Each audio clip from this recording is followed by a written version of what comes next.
Hello everyone, before we begin today's story, I have a small favor to ask. Please hit subscribe and turn on the notification bell so you never miss our channel's new videos. It is quick, free, and the best way to support us in bringing you more dramatic stories. Your support means the world to us. Where are you watching from? Drop your city or country in the comments below. Thank you very much. Now, let us get back to our main character. The rain had not stopped for 3 days when Mira Blake waded into the swollen riverbank, her arms burning from exhaustion. Somewhere in the roaring current, a child was screaming for help. She spotted him clinging to a broken fence post, the water rising fast around his small body. Without a thought for her own safety, Mira plunged in, fighting the freezing current that pulled at her legs like claws. "Hold on," she shouted, her voice almost drowned by the storm. She reached him, wrapped her red scarf around his chest, and dragged him toward the muddy shore. When they finally collapsed on the grass, the boy gasped, "My dad, he is coming." Mira brushed his wet hair aside, trying to calm him until headlights cut through the rain. A black SUV screeched to a stop and a tall man rushed out, his face pale with fear. He dropped to his knees beside the boy, pulling him into his arms. "Leo," he whispered, trembling. Then he looked up at Mira, his dark suit soaked, his eyes wide with disbelief. "You saved my son," he said, his voice raw, full of something between gratitude and guilt.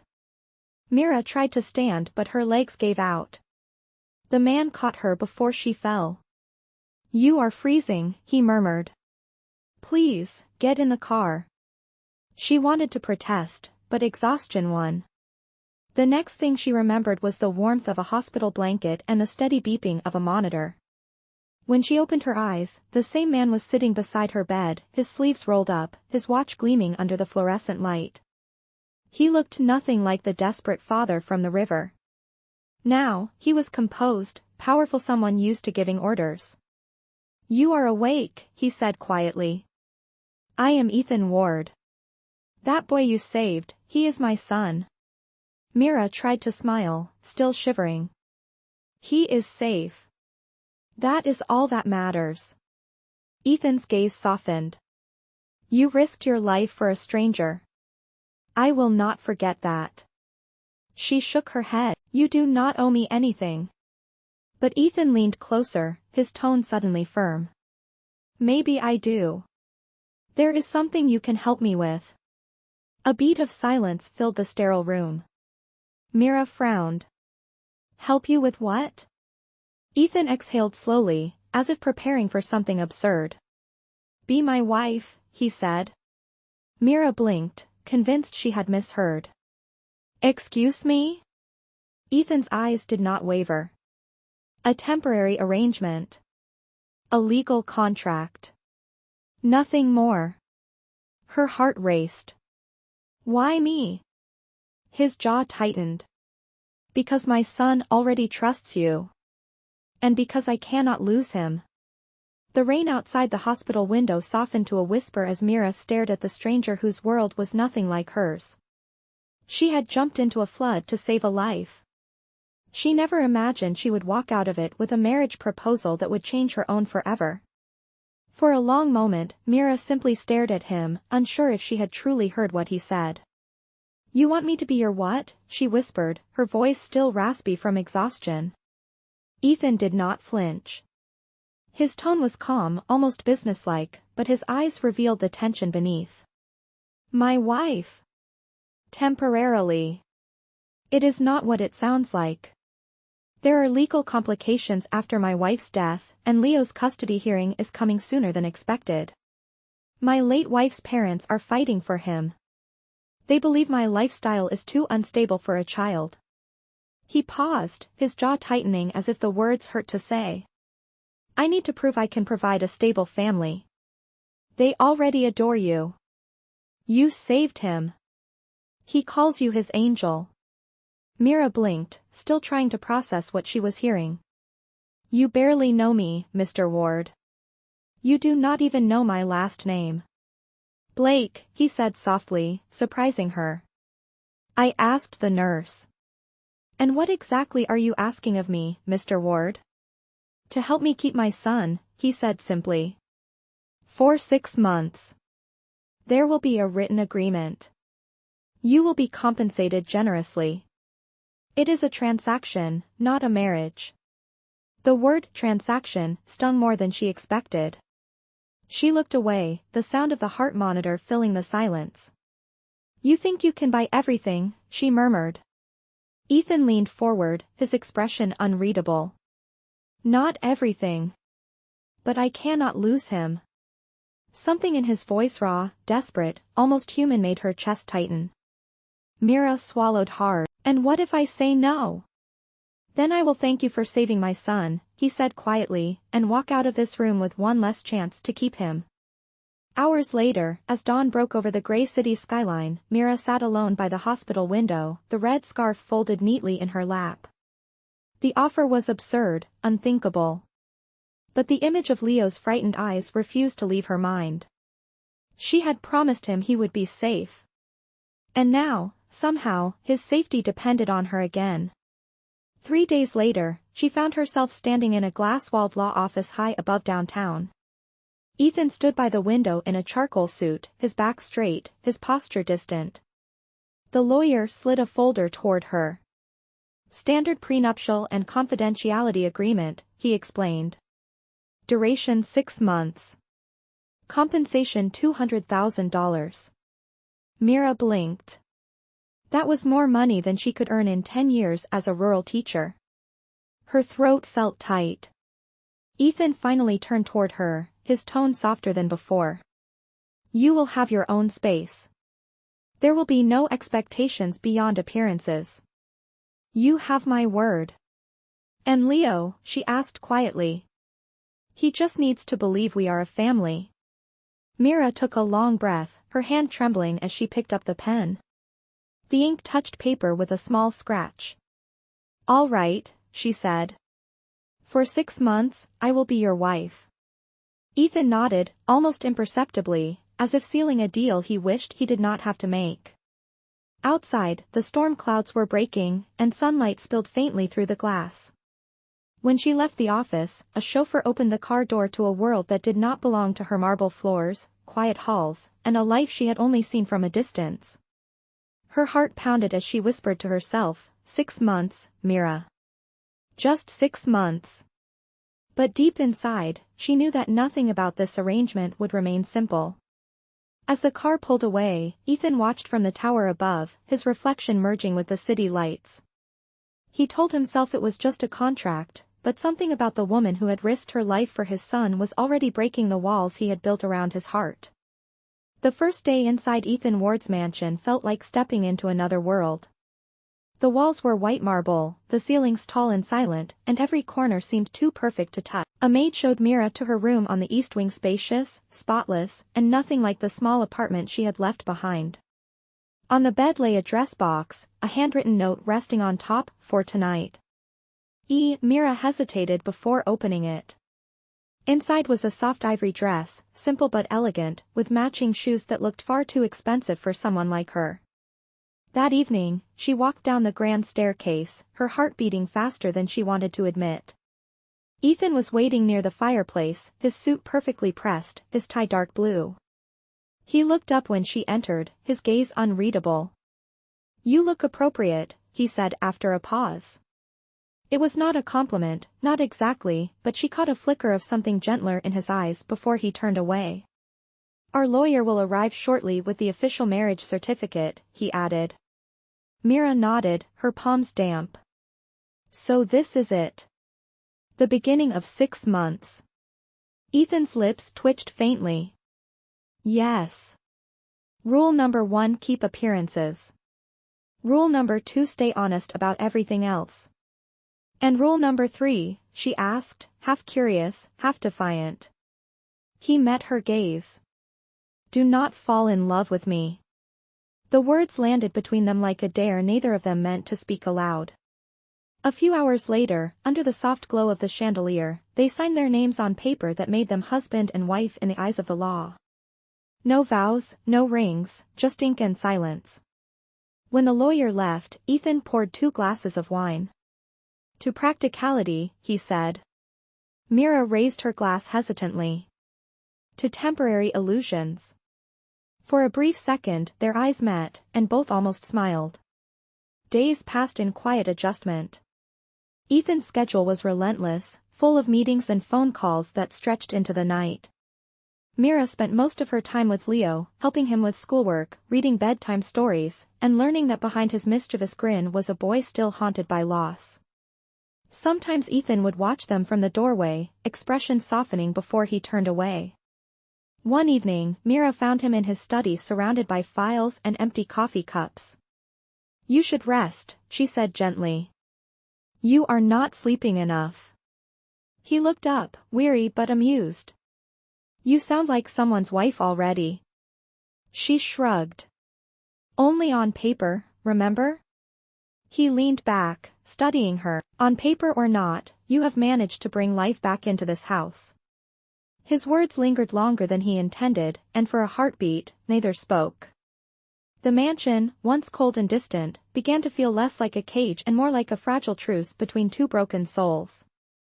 Yet Mira could not ignore the whispers from the staff, the curious glances, the subtle reminders that she did not belong in his world. At dinner one night, a visiting investor smirked across the table. "So this is the new Mrs. Ward. Quite a change from the late Mrs. Ward, is it not?" The room froze. Mira set down her fork, her hands trembling slightly, but her voice remained calm. "You are right," she said evenly. "I could never replace her. Nor would I try. I am simply here to make sure Leo smiles again." The man's smirk faded, and even Ethan looked momentarily stunned. Afterward, as they stood in the dim hallway, Ethan spoke softly. "You handled that better than I ever could." "I handled it because I have been looked down on my entire life," she replied. "You learn to stay steady when others expect you to break." Ethan watched her for a long moment. "Then maybe I chose the right person after all." Mira turned away, hiding the warmth that crept into her chest. The deal was still a deal, but every passing day blurred the lines between what was written and what was real. And though neither dared to say it, both were beginning to feel the quiet danger of caring too much. Weeks turned into months, and the illusion of marriage slowly became part of Mira's daily life. The city mansion no longer felt like an unfamiliar palace. It had a rhythm now: morning breakfasts with Leo, quiet dinners with Ethan when his schedule allowed, and long afternoons filled with laughter that echoed faintly through the marble halls. One afternoon, Mira walked into the living room to find a team of stylists unpacking racks of gowns.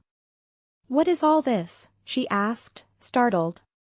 Ethan appeared behind them, adjusting his cufflinks.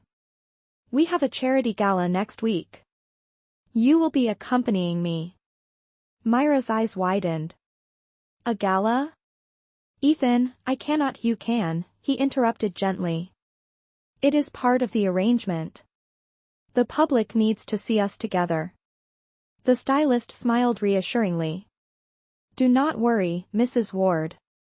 We will take care of everything." Hours later, Mira stood in front of a mirror, transformed. The navy gown hugged her figure gracefully, her hair swept into soft waves. She barely recognized the woman staring back. That evening, Ethan saw her descending the grand staircase, and for the first time since their contract began, he forgot this was pretend.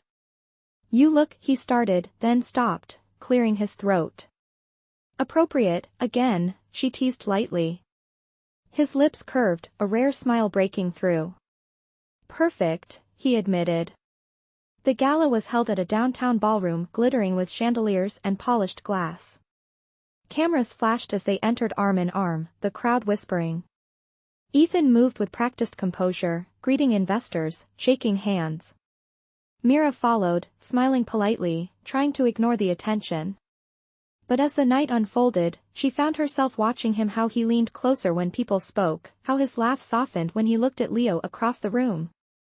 He was not the cold executive everyone described. He was a father trying to hold his world together. During dinner, a journalist turned to her suddenly. "Mrs. Ward, how did you and your husband meet?" The question froze her for a moment. Ethan's eyes met hers, a silent warning.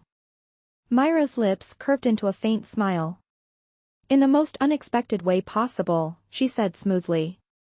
Sometimes fate arrives during a storm. The crowd laughed softly, moved by her poise. Ethan reached under the table and gave her hand a brief squeezy, a silent thank you. Later, when the music began, Ethan offered his hand. Dance with me, he said. Is this also part of the contract? She asked. Maybe, he murmured. Maybe not. They danced slowly, the lights dimmed to gold. For a few minutes, it did not matter that their marriage was fake. The warmth in his hand felt real, the way he looked at her felt real. But reality always finds its way back. As they left the floor, Ethan's sister-in-law approached with a sharp smile. You are doing a fine job, dear. Pretending, I mean. Everyone almost believes you are in love. Mira stiffened, but before she could respond, Ethan's tone cut through the tension. That is enough, Julia. The woman smirked and walked away. Mira turned to him, whispering, You do not have to defend me. Yes, I do, he said simply. Back in the car, silence stretched between them. The city lights flashed through the tinted windows, and Mira finally spoke. You warned me not to fall in love, remember? Ethan's hand tightened slightly on the steering wheel. Yes. She turned to the window, her voice barely above a whisper. Then you should stop being so kind. For a long moment, there was only the hum of the engine. Ethan glanced at her reflection in the glass, her eyes distant, the faint trace of sadness in her smile. He wanted to speak, to tell her something honest, but the words stayed locked inside. That night, long after Mira had gone to her room, Ethan stood alone in his study, staring at their framed photo from the gala. For the first time in years, the man who had built an empire felt completely powerless, not against rivals or contracts, but against the quiet pull of a woman who was never meant to stay. The morning after the gala, the house was unusually quiet. Sunlight filtered through the tall windows, casting golden stripes across the marble floor. Mira walked into the kitchen to find Ethan already there, sleeves rolled up, pouring coffee. It was strange seeing him out of his usual suit and tie. Good morning, he said, his tone softer than usual. You handled yourself well last night. She poured a cup for herself, trying to hide the smile tugging at her lips. So did you. You even danced. Do not remind me, he said dryly, but there was warmth in his voice. For a brief moment, they were just two people sharing coffee, not a billionaire and a contract wife. But reality soon crept back. Ethan's phone buzzed, and his expression darkened as he read the message. Investors want a press interview about our marriage, he said quietly. They think a family image will strengthen our public trust. Mira blinked. An interview? As in, together? Yes. Tomorrow morning. He looked at her, a faint apology in his eyes. I would not ask if it were not necessary. She nodded slowly. I will be ready. The next day, the living room was transformed into a studio. Cameras, lights, and microphones filled the space that had once been calm. Mira sat beside Ethan on a velvet couch, the heat of the lamps making her palms sweat.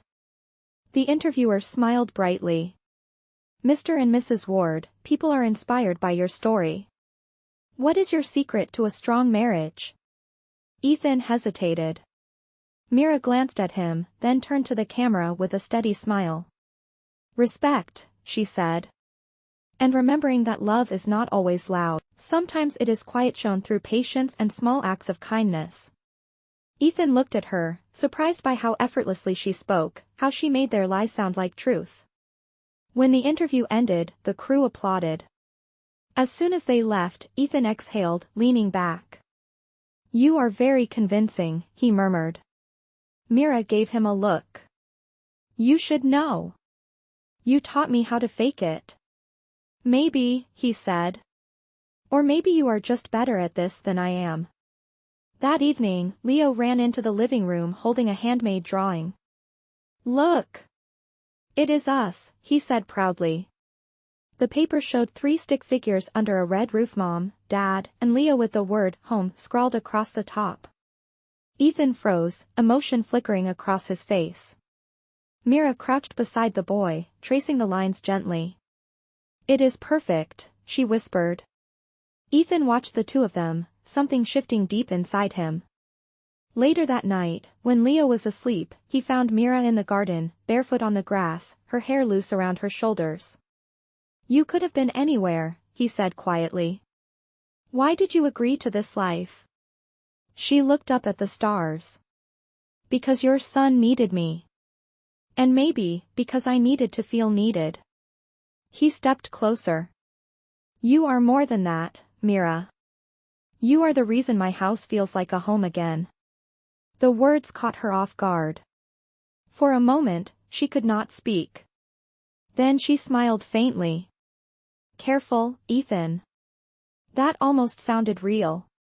"Maybe it is," he said, his voice low. The silence between them grew thick with something unspoken. But before either could take another step, the distant sound of a camera shutter broke the moment. Mira turned sharply, catching a glimpse of movement near the gate. A car door slammed, and whoever had been watching was gone. Ethan cursed under his breath. "The press," he muttered. "They must have followed us from the interview." Mira's chest tightened. "Ethan, if they publish something, I will handle it," he said, but his tone was grim. That night, sleep did not come easily for either of them. Somewhere between truth and pretense, a line had been crossed. And neither of them knew that the photograph taken in the dark garden would soon ignite the spark of a scandal that could tear their fragile world apart. The scandal broke 2 days later. Headlines splashed across every major news site: Ethan Ward's new wife exposed, a contract bride? The photograph taken in the garden was on every screen, the light catching Ethan's hand on Mira's shoulder, her expression tender, too genuine to deny. Reporters camped outside the mansion gates, microphones in hand, shouting questions about their marriage. Inside, chaos reigned. Ethan's assistant handed him a tablet. "Sir, it is everywhere. They are claiming you paid her to play the perfect wife." Ethan's jaw clenched as he scrolled through the headlines. "Who leaked this?" "We do not know yet," the assistant said. "But it came from an anonymous source inside the company." Mira stood in the doorway, pale but calm. "They are right," she said quietly. "It was a contract." Ethan looked up sharply. "Not like they are saying." "It does not matter," she whispered. "To them, it will always look like you bought me." She turned and walked away before he could reply. Hours later, she found herself sitting by the window in her room, the city glowing faintly in the distance. The red scarf from the flood lay across her lap, a reminder of the moment that had begun it all. A knock sounded. Ethan stepped inside, his expression tired but resolute. "The board wants me to issue a statement," he said. "They are threatening to suspend my position until this is resolved." Mira met his eyes. "Then tell them the truth." He frowned. "Which truth? That I asked you to pretend to be my wife? That I fell for you somewhere along the way?" The admission slipped out before he could stop it. Mira froze, her breath catching. "Ethan," he shook his head, stepping closer. "I never meant for this to happen. But every day with you and Leo, it stopped feeling like a lie." "Do not," she said, her voice trembling. "Do not make it harder." "It already is," he murmured. The next morning, she woke to find the front page of every newspaper covered with a single photo: Ethan Ward standing at a podium, facing the press. "My marriage began as an arrangement," he had said, his voice steady but his eyes filled with something deeper. "But in pretending to be a husband, I learned what it actually means to love someone." The video went viral. Some called it a confession. Others called it a publicity stunt. But for Mira, watching it alone in her room, it felt like both a promise and a goodbye. Hours later, Ethan returned home to find her suitcase by the door. "You cannot leave now," he said firmly. "It is safer if I do," she replied softly. The world already hates me. If I stay, you lose everything. You are everything, he said quietly. Do not walk away. She smiled sadly. You told me not to fall in love. I did. That is my mistake, not yours. Ethan reached for her hand, but she pulled away. Please take care of Leo. He needs you. And before he could stop her, she was gone, her red scarf trailing behind like a farewell in motion. That night, the house felt emptier than ever. Leo's laughter was gone, the halls echoing with silence. Ethan stood in the garden where it all began, staring at the spot where the photo had been taken. The same moonlight shimmered across the grass, but this time, it felt colder. He had built empires, negotiated millions, and survived every loss except this one. Meanwhile, across town, Mira walked alone under the rain, her small suitcase bumping against her leg. Every drop that fell reminded her of that first night in the flood, when saving a child had felt like destiny. Now it felt like heartbreak. She whispered to herself, 6 months. That was the deal. But deep down, she knew she had lost more than a contract. She had lost the only man who had ever made her believe in something real. Weeks passed, and winter crept across the city. The world had moved on from the scandal, but for Ethan Ward, nothing felt the same. His board reinstated him after a formal apology, yet his office felt emptier than ever. Every morning he caught himself glancing at the doorway, expecting Mira to walk in with Leo's drawings or a quiet smile. She never did. At night, the house echoed with silence. Leo asked less about her as the days went by, though he still kept her red scarf folded beside his bed. When is she coming back, Dad? He asked one night. Ethan swallowed hard before answering. Soon, he whispered, though he was no longer sure if that was true. Across town, Mira had returned to her old life in the small school she once taught at. The building was worn, the windows drafty, but the laughter of children filled the rooms with warmth. She buried herself in lesson plans and morning routines, pretending she had not left a piece of her heart behind. Sometimes, when she passed the mirror, she almost expected to see the woman from the Galath one who had worn silk and diamonds. But now it was just her again, the teacher with chalk on her hands and a quiet ache she could not name. One evening, as the rain began to fall, Mira received an envelope with no return address. Inside was a check made out to Brightwater Elementary Rebuild Fund and a note in familiar handwriting. It read, "Every child deserves a safe place to dream.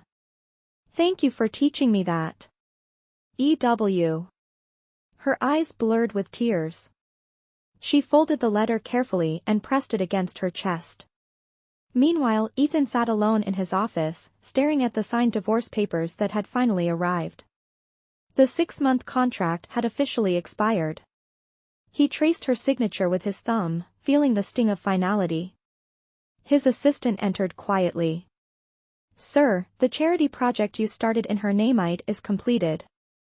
The school opens next month." Ethan nodded, his voice low. "Good. Make sure she gets the first invitation." He walked to the window, looking out at the skyline. Below, the city lights shimmered like reflections on water. For the first time in years, he allowed himself to feel everything he had buried: regret, longing, love. He whispered to the empty room, "I hope you are happy, Mira." Somewhere across the city, she looked out her own window at the same rain and whispered back, "I hope you are too." Neither of them knew it yet, but fate was not finished with their story. The river that had once brought them together was rising again, and this time, it would bring them face to face in a way that neither contract nor distance could undo. The morning of the school's grand reopening arrived with clear skies and sunlight that shimmered across the wet pavement. It had rained all night, the kind of soft, cleansing rain that left the world looking new. Mira stood outside the freshly painted building, watching the final touches being added to the sign that read, "The Brightwater Learning Center Project of the Ward Foundation." Her hands trembled slightly as she held the invitation Ethan had sent weeks earlier. She had almost thrown it away, but something in the simple handwriting, steady and familiar, had made her keep it. The courtyard filled with laughter as students and teachers gathered, excitement buzzing in the air. When a black car pulled up by the gate, conversations hushed. Ethan stepped out, dressed simply in a gray suit, no tie, his expression composed but his eyes searching. For a moment, they just looked at each other across the crowd. Months had passed since they last met, yet everything between them hung in that silence, every word left unsaid, every feeling denied. He approached slowly, the noise around them fading into background. "It looks incredible," he said quietly. "You did this," Mira replied, her voice steady though her heart raced. "No," he said, shaking his head. "You inspired it. I only made good on the promise you taught me to do the right thing, even when it costs something." She hesitated, unsure how to respond. Then he pulled out a small velvet box from his pocket and opened it. Inside was a simple silver ring, the same design as the one from their contract wedding, but this time, engraved with the word, forever. "There are no conditions this time," Ethan said, his tone firm yet gentle. "No signatures, no expiration dates. Just a choice. I am asking because I do not want to pretend anymore." Mira's eyes filled with tears as memories flooded back, the first night by the river, the laughter at the gala, the quiet mornings with Leo. "Why now?" she whispered. "Because I finally learned that love is not a deal you sign. It is a risk you take," he said softly. "And I am ready to take it, if you still are." The crowd's murmurs faded as she looked at him, the man she had once thought was untouchable now standing vulnerable before her.